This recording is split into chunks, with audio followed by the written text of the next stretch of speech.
Morning children, I hope you're keeping well today and I hope you had a really fun Saturday yesterday after a really fun week in school.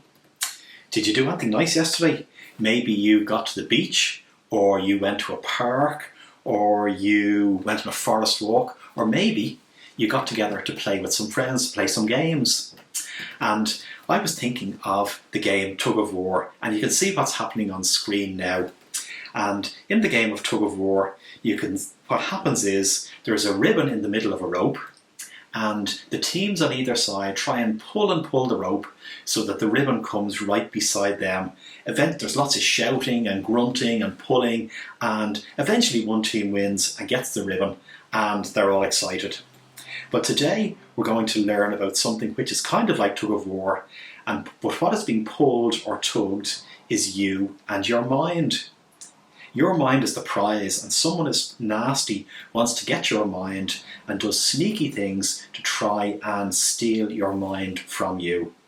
Now, the Bible verse that we're going to look at today is on screen, and this was a verse that the Apostle Paul wrote to some followers of Jesus who lived in the country of Greece in a city called Corinth. And this is what Paul said in the book of 2 Corinthians chapter 11 and verse 3.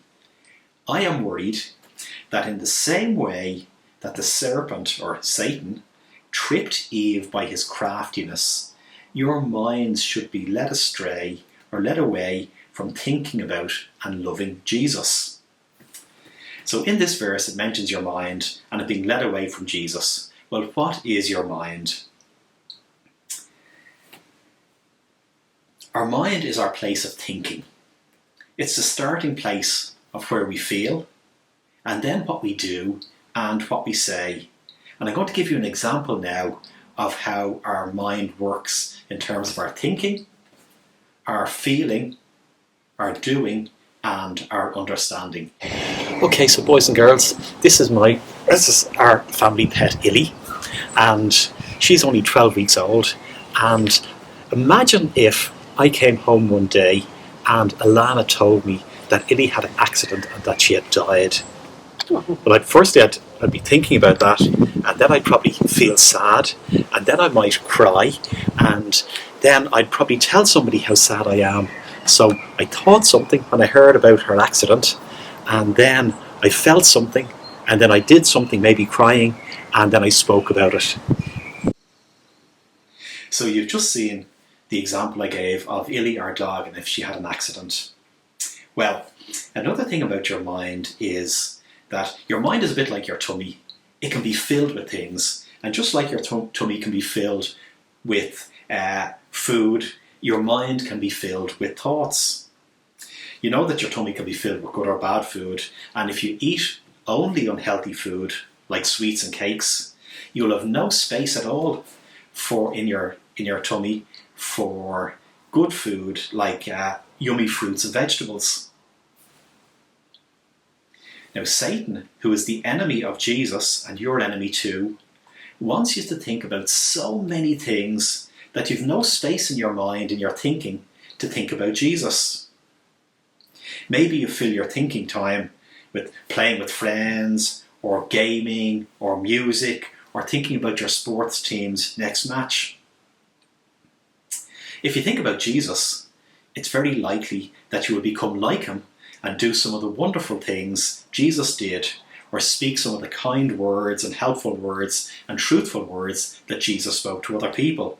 But if you've no space in your mind at all to think about Jesus, it's unlikely that you will be like him. And in our verse, it spoke about craftiness. Now, Satan is sneaky. And just like the snake in the Garden of Eden who tempted Eve and Adam, Satan won't say out loud to you, "Don't be like Jesus," or he won't say, "Don't think about Jesus." What he will do will be sneaky and sly. He'll fill your mind with lots and lots and lots and lots of things so that you've no space at all in your mind to think about Jesus. He will distract you. Does that ever happen in school? You get distracted from what your teacher is saying to you, and your teacher spots your daydreaming and you're not concentrating. Now, one of the things that Satan will want you to think about and fill your mind with is you. All the time he will want you to be thinking about you.